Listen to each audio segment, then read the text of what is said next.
गुमनाम है कोई, अनजान है कोई। मुझे सविता भाभी के पास जाना ही नहीं चाहिए था। मैं क्यों चली गई? सविता भाभी ने तो मुझे डरा ही दिया। सविता भाभी ने मुझसे कहा कि टीना, तुम्हें आज की रात बाहर निकलना नहीं चाहिए था। शायद तुम नहीं जानती कि आज की रात अमावस की रात है। मैंने सविता भाभी से पूछा, सविता भाभी अमावस की रात को ऐसा क्या हुआ था जो आप ऐसी बात कर रही हैं? तो उन्होंने मुझे बताया कि आज से 50 साल पहले एक नूरी नाम की लड़की हुआ करती थी। उसको उसकी पूरी फैमिली के साथ इन गांव वालों ने आग लगा के जिंदा जला दिया। तब से अमावस की रात नूरी की और उसकी पूरी फैमिली की आत्माएं भटकती हैं और वो किसी के अंदर भी प्रवेश कर जाती हैं। टीना, तुम्हें आज की रात यूं बाहर अकेले नहीं आना चाहिए था। जब से मेरा दिल बहुत हौल रहा है, बस जल्दी से मैं घर पहुंच जाऊं। दुनिया वाले कितने जालिम हैं। उस बेचारी लड़की को यूं ही जिंदा जला दिया। बेचारी कितनी तकलीफ में हुई होगी जब उसको जलाया गया होगा। आंटी, तुम यहाँ से चली जाओ, ये गांव वाले तुम्हें भी जला देंगे जिस तरह इन लोगों ने मुझे जलाया। आंटी चली जाओ। कौन हो तुम बेटा? तुम यहाँ अकेली क्या कर रही हो? मुझे बताओ, क्या मैं तुम्हारी कोई हेल्प कर सकती हूँ? चली जाओ यहाँ से, मैं तुम्हें भी जला देंगी। मुझे भी जला देता इन लोगों ने। आंटी चली जाओ। बच्ची कौन है? यहाँ अकेली क्या कर रही हो? बेटा बताओ, मेरे साथ मेरे घर चलो। आंटी जाओ, जल्दी जाओ, वो लोग आ रहे हैं। ये क्या था? मेरा वहम था? ये वाकई में कोई बच्ची थी? मुझे ऐसा लगा कोई मुझसे बात कर रहा है, पर पलक झपकते वो बच्ची गायब हो गई। ये क्या हो रहा है मेरे साथ? मैं जल्दी जल्दी मुझे अपने घर जाना चाहिए। मैं सविता भाभी से मिल के आई हूँ। मेरे कदम इतने भारी हो गए, कदम उठने का नाम ही नहीं ले रहा। ये क्या हो रहा है मेरे साथ? आप आई हमारे घर में, फूल खिले हैं गुलशन गुलशन, फूल खिले हैं गुलशन गुलशन। लगता है आज हमें चिकन डिनर मिलेगा। अच्छा हुआ कि तुम यहाँ आ गई। हमने बहुत दिनों से कुछ नहीं खाया। कौन हो तुम? ये कौन था जो पलक झपकते गायब हो गई? क्या हो रहा है आज मेरे साथ? सविता भाभी की बात सच थी। जब से मैं यहाँ आई हूँ मुझे कितने लोग टकरा गए, बात बात पे गायब हो जाते हैं। मुझे ऐसा क्यों लग रहा है कि नूरी और उसकी फैमिली के मेंबर्स हैं, शायद वो मुझसे हेल्प मांग रहे हैं। पर मैं क्या कर सकती हूँ? वो तो फिर दुनिया में है ही नहीं। मुझे घर जाना होगा। अंजलि दीदी मेरा वेट कर रही होंगी, कितना आग भगोला हो रही होंगी। काफी रात भी तो हो गई है। लड़की, तू यहाँ क्यों आई? तुझे यहाँ नहीं आना चाहिए था। अब तू यहाँ से कभी जिंदा नहीं जा पाएगी। राहुल भाई, आप ऐसी बातें क्यों कर रहे हैं? राहुल भाई, मैं वैसे बहुत डरी हुई हूँ। प्लीज मुझे और मत डराइए। मैं सच कह रहा हूँ, जो इस रास्ते में आता है वो कभी लौट नहीं पाता है। आज तेरी मौत होके रहेगी किसी भी हाल में। राहुल भाई, ऐसी बातें मत करो। मुझे अभी नहीं मरना है। घर पे मेरी दीदी मेरा इंतजार कर रही है। मैं और मेरी दीदी, हम दोनों एक दूसरे का सहारा है। राहुल भाई, मैं सच कह रहा हूँ, अब तेरी मौत होके रहेगी किसी भी हाल में। अमावस की रात अच्छे बच्चे घर से नहीं निकला करते, और जो निकल जाते हैं फिर वो हमारा डिनर बनते हैं, डिनर। ये लड़की, तू जानती है कि आज की रात का हमको कितनी बेसब्री से इंतजार होता है। हम इंतजार करते हैं कि अमावस की रात आएगी और तू जैसे नादान लोग आएंगे, हमारा डिनर बनेंगे, और देख तू आ गई। आज तुझे हम मजे ले लेके खाएंगे, मजे ही आ जाएंगे। और भाई, मैंने आपको क्या बिगाड़ा? मुझे जाने दो। तुम क्यों आई यहाँ पे? तुम्हें नहीं आना चाहिए था। ये तुम्हें भी मार देंगे। चले जाओ यहाँ से। ये लोग अच्छे नहीं है। इन्होंने मुझे भी जिंदा जला दिया था, तुम्हें भी जिंदा जला देंगे। तुम्हें बाहर नहीं आना चाहिए था। कौन हो तुम? क्या कहना चाहती हो मुझसे? तुम यहाँ क्या कर रही हो? यहाँ कितना अंधेरा है। मुझे अंधेरे से कोई डर नहीं लगता। मुझे फर्क ही नहीं पड़ता। मैं जा रही हूँ। मुझे क्या हो रहा है मेरे साथ? एक के बाद एक मुझे टकरा रहा है और पूरी बात नहीं बता रहा। कौन है यहाँ? क्या कर रहे हैं? बस मुझे जल्दी से घर पहुँचना होगा, इससे पहले कि आज कोई मुझे अपना डिनर बना ले। ऊपर से आज का रास्ता कितना लंबा हो गया, खत्म होने का नाम ही नहीं ले रहा। भूल भुलैया बन गया। जहाँ जाती हूँ वहीं घूम घाम के वापस आ जाती हूँ। ऊपर वाले का लाख लाख शुक्र है कि मैं अपने घर काफी करीब आ गई हूँ। मैं जल्दी से खैरियत से घर पहुँच जाऊँ। दीदी कितना गुस्सा होगी। उसने मुझसे कहा था कि अभी मत जाओ सविता भाभी के पास। मेरी ही जिद थी कि सविता भाभी ने मुझे बुलाया था, कहा था कि आके मिल लेना। मैं घर पे बोर हो रही हूँ। सविता भाभी के पास मिलने के लिए गई थी और उन्होंने मुझसे ऐसी बात की कि जब से मेरा दिल धक धक दुख दुख कर रहा है, मुझे सविता भाभी के पास जाना ही नहीं चाहिए था। काश मुझे पता होता। आज की रात अमावस की रात है और अमावस की रात गांव में ऐसा कुछ हुआ था। हमारे माँ बाप भी तो नहीं है जो हमें पुराना किस्सा सुना पाते। आपके घर के बड़े ही तो होते हैं जो आपको बताते हैं कि ये मत करना, यहाँ मत जाना। आज की रात ऐसा हुआ था। हम दोनों के पास हमारे माँ बाप नहीं है, इसमें हमारा क्या कसूर है? काश उस दिन जहाज क्रैश ना हुआ होता तो आज हमारे मम्मी पापा हमारे साथ होते। सबके मम्मी पापा हैं, बस हमारे ही मम्मी पापा नहीं। कितना मनहूस दिन था वो। पापा ने मम्मी से कहा चलो हम सब ट्रिप पे होके आते हैं। वो तो मेरे और दीदी के एग्जाम चल रहे थे, इस वजह से हम दोनों नहीं गए और मम्मी पापा चले गए और जहाज क्रैश हो गए और मम्मी पापा की डेथ हो गई। मम्मी पापा की डेड बॉडी को पहचाना नामुमकिन था, फिर मम्मी पापा को उनके डीएनए से पहचाना। जब भी मम्मी पापा के बारे में सोचती हूँ तो मुझे गूज़ बम्प्स होते हैं। मम्मी पापा की ऐसी कंडीशन हो गई थी, उनको देखा भी नहीं गया था। अगर मम्मी पापा उस दिन घूमने ना गए होते तो आज हमारे मम्मी पापा हमारे साथ होते, हम सब भी हैप्पी फैमिली की तरह एक साथ रह रहे होते खुशी खुशी। मम्मी पापा के इस दुनिया से जाने के बाद सबने हमें अकेला छोड़ दिया। ना मम्मी के घर वाले हमसे मिलते हैं, ना ही पापा के घर वाले। भला ऐसा कौन करता है कि अपने ऐसे ही होते हैं।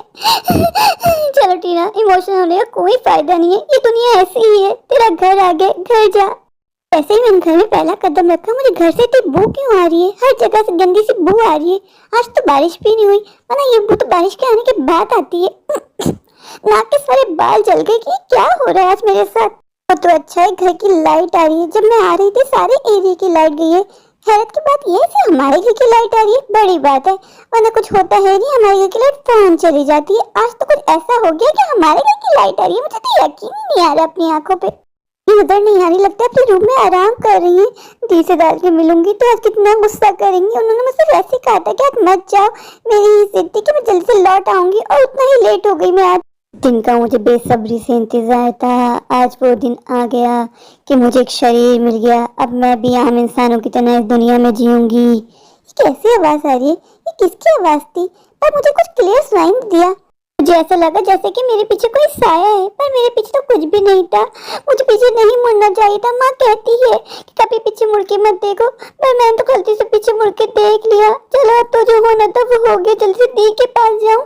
दी, मुझे बहुत डर लग रहा है। दी, कहाँ हो तुम? दी, दीदी कभी मेरी बात नहीं सुनती है, वो एंड पे जाके मोबाइल इस्तेमाल करती रहती है। चलो जल्दी से ऊपर जाती हूँ, मेरे कदम इतने भारी हो गए कि मुझसे सीढ़ियाँ चढ़ी ही नहीं जा रही।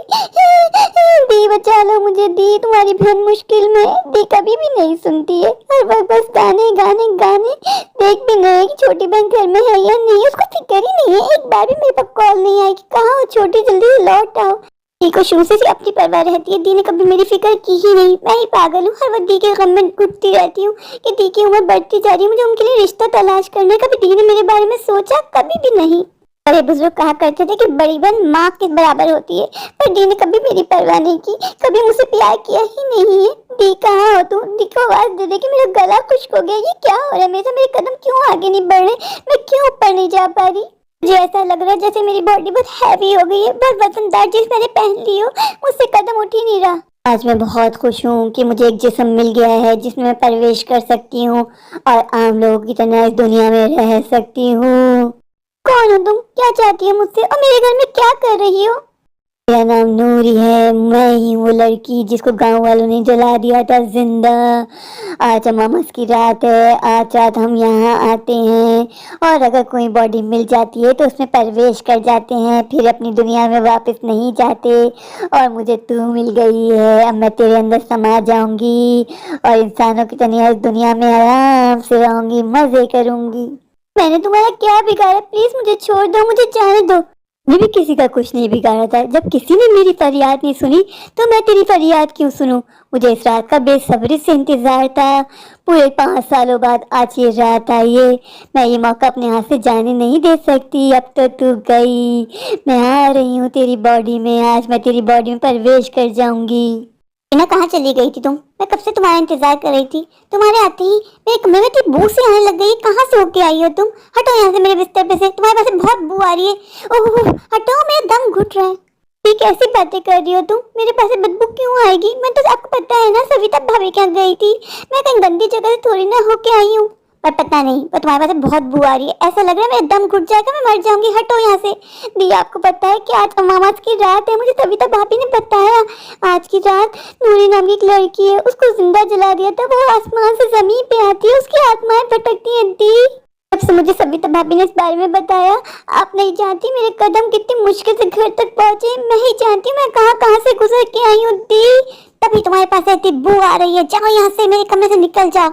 ना कहीं ऐसा तो नहीं है कि तुम्हारे साथ कोई काला साया हमारे घर आ गया हो? निकलो मेरे कमरे से, आज तो मेरे साथ नहीं सोगी। हर वक्त घूमती फिरती रहती हो, घर में टिकने का नाम ही नहीं होता, घर में रहा ही नहीं जाता। मैं पागल हूँ, पूरा दिन घर में रहती हूँ। सविता भाभी के जाना ज्यादा जरूरी था तुम्हारा? मैं तुम्हें समझ में नहीं आ रहा मैं क्या कह रही हूँ? मेरे कमरे से बाहर निकलो, तुम्हारे पास इतनी बू आ रही है, मुझे ऐसा लग रहा है जैसे मैं कोई गटर में बैठी हूँ। दी, मेरे पास से बू क्यों आएगी? तुम मुझे क्यों कमरे से जाने को कह रही हो? दी, तुम नहीं जानती मैं बहुत डरी हुई, मैं अकेले रहूंगी तो मैं और डर जाऊंगी। दी, मैं कहीं कीचड़ से होके थोड़ी ना आई हूँ, पता नहीं क्यों तुम्हें मेरे पास से बू आ रही है। दी, मैं तुम्हारी टीना हूँ, प्लीज मेरे साथ ऐसा मत करो। दी, यार मुझसे बात करते करते तुम्हारी आंखों का कलर बदल गया और तुम्हारी आवाज भारी हो गई। टीना, मुझे लगता है कोई तो गड़बड़ है। ना मेरे कमरे से निकल जाओ, मैं कोई और खतरा मोड़ नहीं लेना चाहती। ये मेरे साथ ऐसा सुतेला विवाह क्यों कर रही है, मुझे कुछ समझ में नहीं आ रहा। क्या वाकई में कोई मेरे साथ इस घर में आ गया है? क्या करूं, झांक के देखूं, पर खिड़की से तो मुझे कोई नहीं दिख रहा। पर दी कह रही है कि मेरे पास से बहुत बू आ रही है, मेरी आवाज बात बात पे बदल रही है। मुझे तो अपनी आवाज में कोई फर्क नहीं नजर आ रहा, मुझे तो वैसी लगती है आवाज जैसी मेरी थी, एकदम सुरीली सी।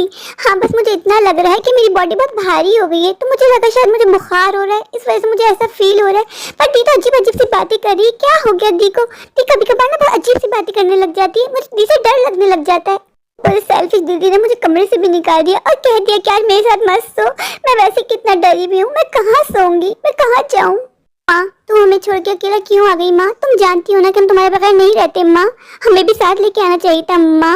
माँ, हम अंदर आ जाए माँ। मुझे ऐसा क्यों लगा कि किसी ने मुझे मम्मी कह के बुलाया? मेरी तो भी शादी भी नहीं हुई, मैं तो कुंवारी हूँ। ढूंढ रही हूँ कोई शहजादी जैसा लड़का जो मुझसे शादी कर ले, पर मुझे 2 मिनट के लिए ऐसा लगा किसी ने मुझे माँ बोल के पुकारा। ये क्या हो रहा है मेरे साथ?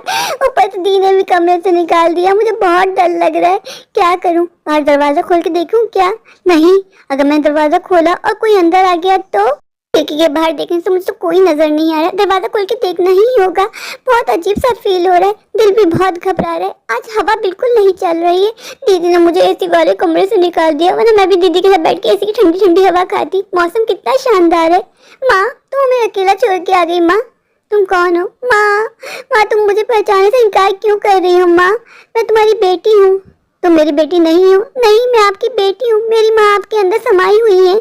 मैं अपनी माँ को पहचानने में कभी गलती नहीं कर सकती, मैं अपनी माँ को आंखें बंद करके भी पहचान सकती हूँ। माँ, मेरे जिगर के टुकड़े, आजा मेरे गले लग जा, तूने सही पहचाना, मैं तेरी माँ हूँ। पर ये लड़की इस बात से अनजान है। और बच्चे, तुझे किसी को नहीं बताना कि मैं इसकी बॉडी के अंदर हूँ। ओके माँ, मैं किसी को नहीं बताऊंगी। पर माँ, तुम मुझे अकेले छोड़ के आ गई, तुम जानती हो कि मैं तुम्हारे बगैर 1 मिनट भी नहीं रहती हूँ माँ। अच्छा, मुझे माफ कर दे मेरी जान, रुकती क्यों है? चल आ मेरे साथ अंदर चल। अनजान है कोई, नादान है कोई, तू कितनी अच्छी है, तू कितनी प्यारी है, भोली भोली है, ओ माँ, ओ माँ। मेरे बच्चे, तुझे ज्यादा इमोशनल होने की जरूरत नहीं है, चल चुपचाप आ जा अंदर, आज से हम जिएंगे इंसानों की तरह। मेरे प्यारे प्यारे व्यूवर्स, अगर आपको मेरी आज की ये स्टोरी अच्छी लगे तो प्लीज़ मेरे चैनल को लाइक कीजिए, अपने दोस्तों के साथ शेयर कीजिए और हाँ, मेरे चैनल को सब्सक्राइब करना बिल्कुल मत भूलिए। तो अभी जाइए जाकर मेरे चैनल को सब्सक्राइब कर दीजिए, मुझे ढेर सारा प्यार दीजिए, मुझे सपोर्ट कीजिए। अगर आप मेरे चैनल पर नए हो, सब्सक्राइब नहीं किया तो इंतजार किस बात का, जाके सब्सक्राइब कर दीजिए। Thank you.